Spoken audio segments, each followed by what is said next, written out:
dari wudhu itu, apakah kaitan dengan mengeringkan atau mendiamkan air wudhu supaya basah, khususnya dalam situasi seperti yang kita rasakan.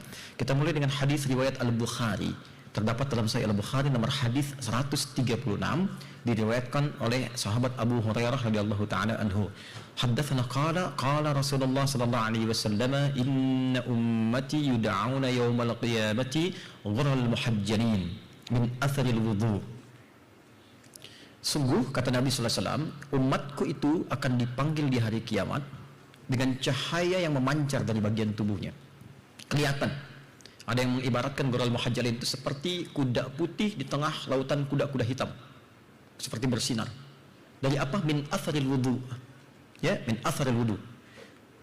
Ada terusan hadisnya, atau kama qala Rasulullah sallallahu alaihi wasallam, faman yastati an yutila ghurratahu falyaf'al. Siapa yang mampu memanjangkan. Nah, ini yang mungkin di sini yang dimaksudkan. Cahayanya itu silahkan lakukan. Baik, yang dimaksud cahaya wudhu di sini ulama berbeda-beda pendapat. Ada yang memahami secara tekstual. Wah, kalau wudhu kan pakai air, maka biarkan airnya saja, nggak usah diusap, nggak usah dikeringkan. Ini adalah bagian dari memanjangkan cahaya.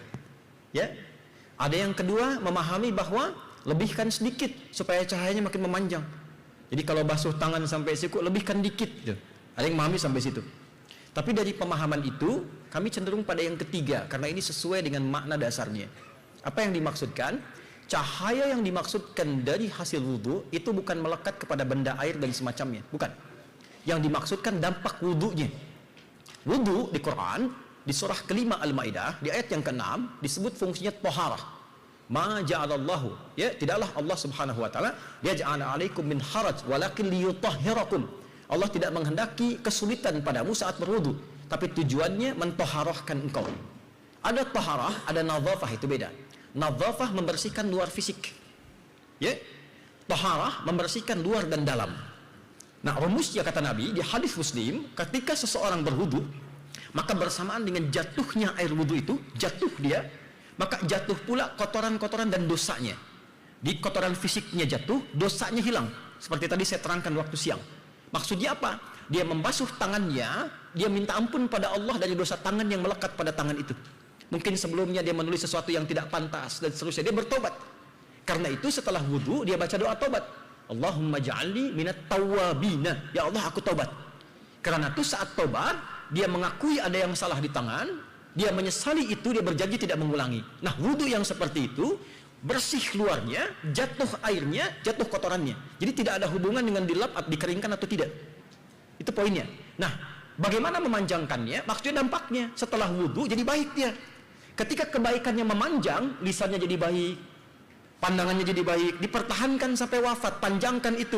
Ada yang mengartikan kalau batal wudu lagi, batal wudu lagi, itu yang dimaksud dipanjangkan. Jadi ketika dia berlatih kurang bagus, dia wudu lagi, batal wudu lagi, dengan tujuan menjaga kebaikan dalam dirinya. Itu yang dimaksud panjangkan cahayanya. Jadi asalnya tidak ada kaitan dengan kering atau basah. Jadi tidak usah dipaksakan, karena din itu yusrun, bukan usrun. Agama memudahkan, bukan menyulitkan. Anda bayangkan, zaman Nabi saja ada yang dimarahi oleh Nabi. Seorang sahabat kurang ilmu berfatwa. Apa fatwanya? Maaf, ada kecelakaan malam hari, ya. Normal sebetulnya bukan kecelakaan, dia berhubungan suami istri, musim dingin mau mandi susah, kedinginan. Kata sahabat, gak bisa, junub mandi katanya. Ya gak bisa, dia mandi meninggal. Begitu meninggal, laporkan ke Nabi, Nabi marah. Kamu ini kalau kurang ilmu jangan berfatwa, kata Nabi. Tobat dia dan sebagainya, kan bisa tayamum. Akhirnya muncullah di situ kemudian ajaran tentang tayamum. Ya, diantaranya turun surah-surah Al-Quran seperti terusan tadi dari Quran surah kelima ayat yang ke-6.